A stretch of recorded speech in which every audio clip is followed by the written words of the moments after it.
होती हो, गोपियां सशरीर पहुंच गई दास में।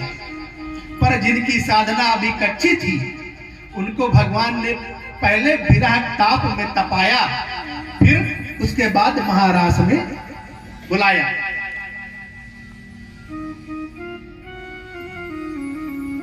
विरह में गोपियों की तीव्र ताप हुआ और तीव्र ताप में उनका सारे अशुभ अमंगल सब दूर हो गए और देह त्याग के बाद दिव्य रूप से भगवान के पास पहुंची और भगवान ने स्वागतम ते महाभागे प्रश्न पूछा व्रतागमन कारणम, ये रात्रि में आने का कारण कैसा हुआ।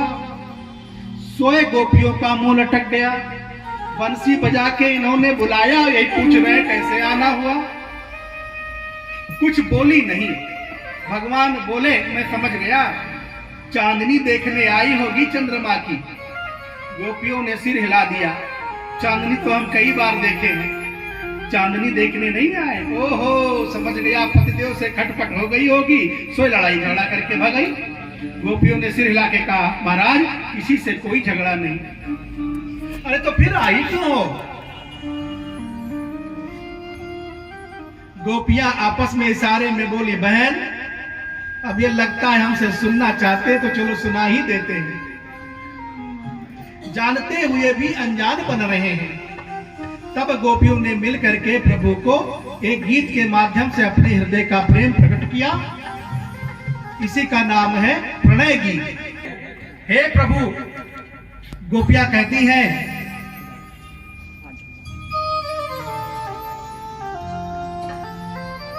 आसमान मान तजा, बोले प्रभु आप हमारा त्याग मत करो, हम तुम्हारे लिए इस सब संबंधों को तोड़ के आई हैं, छोड़ के आई हैं, किसी की परवाह नहीं की। और जब से आई हैं तब से आपके श्री मुख से एक ही बात समझ में आई, चली जाओ, लौट जाओ, भाग जाओ। क्या हमारा आना इतना बुरा लगा आपको? लौटाना चाहते हो तो फिर हमारा मन लौटा दो, जो आपने बंसी बजा के चुरा लिया। बिना मन के यदि तन काम नहीं करेगा।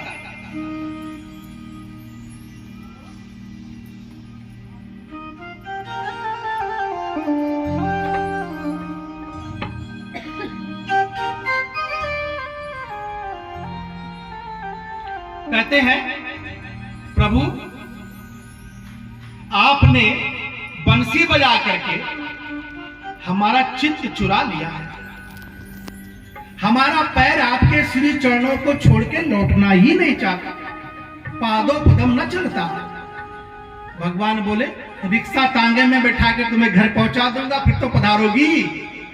गोपियों ने कहा धर्माम किंबा, घर चली जाएंगे तो करेंगे क्या ये तो बताओ। चित्त तो आपने चुरा रखी है और बिना चित्त के घर में कोई काम होने वाला नहीं। क्या चाहती हो? तो गोपियों ने हृदय की बात खुल के बता दी, है ना।